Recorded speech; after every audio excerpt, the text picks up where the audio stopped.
অন্তর্বর্তী সরকারের আমাদের কিছু কিছু আজকে যেটা বলেছি কিছু কিছু সংস্কারের কথা বলেছি বিবিএস এর পরিসংখ্যানের, এবং সেখানে ডক্টর হোসেন জিল্লুর রহমান এই রিপোর্টটা দিয়েছেন, সেটা আমরা কাজে লাগাচ্ছি এবং সেটা সেটা তো শুধু রিপোর্ট আকারে থাকবে না, আমরা এরপরে নিয়ে আমি নিজে, আমাদের ডিজি মহোদয় আছেন, সচিব মহোদয় আছেন, আমরা বসে একদম সেগুলো আসলে এমন ভাবে তৈরি করা হয়েছে যে তার কিছু কিছু সাথে সাথেই বাস্তবায়ন করা যায়। আমি একটু আগেই বলেছিলাম যে তার কিছু কিছু আমরা আসলে আগেই বাস্তবায়ন করে ফেলে প্রজ্ঞাপনের মতো করে ফেলেছি।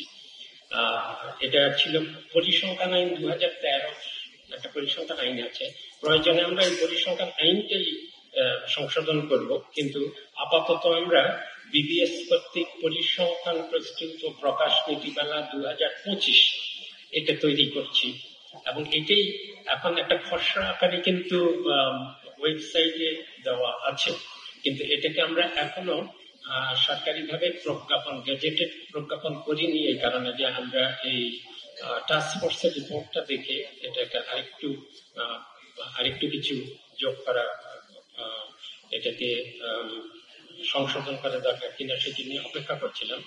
কিন্তু আপনারা যদি খেয়াল করবেন তাহলে দেখবেন যে এই খসড়া নীতিমালায় আমরা বিবিএস কে প্রথমত কিছু স্বাধীনতা দেওয়া হয়েছে। একটা হলো তারা যেসব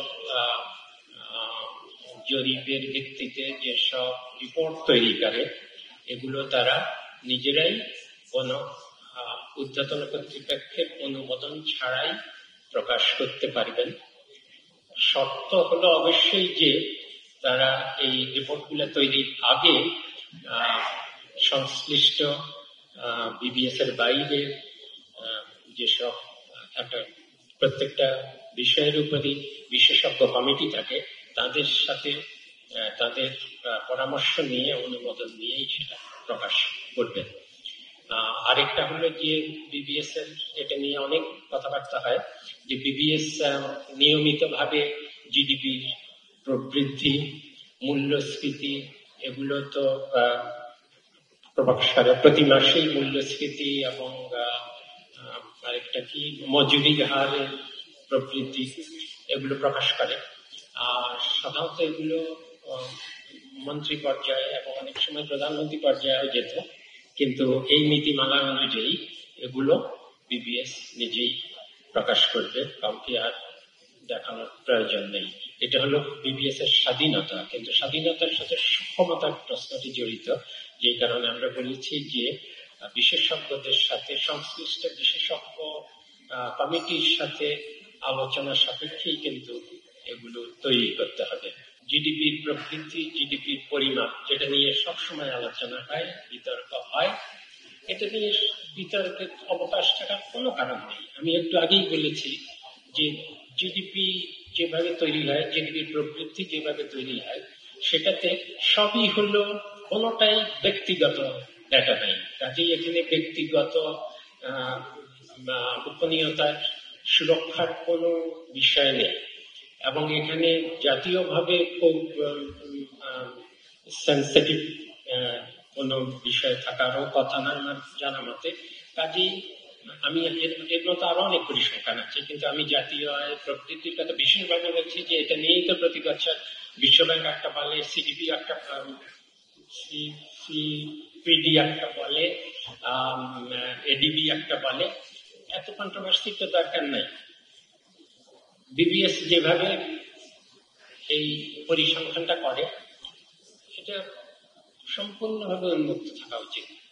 এই ডেটা এখানে জাতীয় আয়ের পরিমাপ করতে গেলে অসংখ্য ডেটা ব্যবহার করা হয়, সবই সেকেন্ডারি ডেটা, অসংখ্য ডেটা, এবং সেগুলোকে বিভিন্নভাবে একত্রিত করেই জাতীয় আয় মাপা হয়।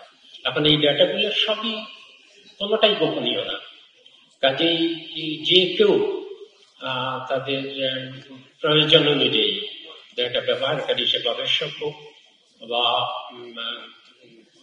অন্য কেউ যার প্রয়োজন এই ডেটাটা পরীক্ষা নিরীক্ষা করা বা আন্তর্জাতিক সংস্থাগুলো বা আমাদের থিঙ্ক ট্যাঙ্কগুলো যদি মনে করে যে এটাতে বিশ্বাসযোগ্যতার অভাব আছে, তাহলে আমরা বলে দিয়েছি এই নতুন বিধিমালা অনুযায়ী যে এইটা সম্পূর্ণ উন্মুক্ত, আপনারা পুরো ডাটা নিয়ে যান। আপনাদের যদি বিকল্পভাবে কোনোভাবে এটাকে মাপা সম্ভব হয় করে দেখুন, কারসাজির কিছু থাকার প্রশ্নই ওঠে না। সম্পূর্ণ উন্মুক্ত পরিসংখ্যানের ভিত্তিতে এগুলো তৈরি করা, যেভাবে তৈরি করা হয় সম্পূর্ণ উন্মুক্ত থাকবে। এটা নতুন বিধিমালার অংশ।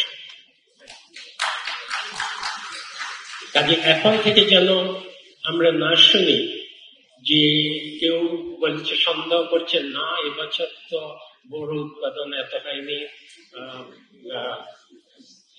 কি যেন গার্মেন্টসের রপ্তানি এত দূর হয়নি, তাহলে এত প্রবৃদ্ধি হলো কিভাবে? ঠিক আছে, তাহলে আপনি ওই ডেটাগুলো নিয়ে যান, যেভাবে জাতীয় আয়ের প্রবৃদ্ধি মাপা হয়েছে, নিয়ে গিয়ে আপনারা ক্যালকুলেট করেন। যদি কোথাও মনে করেন যে বিকল্প কোনো, আমি আগেই যেটা বলেছিলাম, একটা জিনিস পরিমাপের বিকল্প পদ্ধতিও থাকতে পারে, বিকল্প তথ্যসূত্র থাকতে পারে।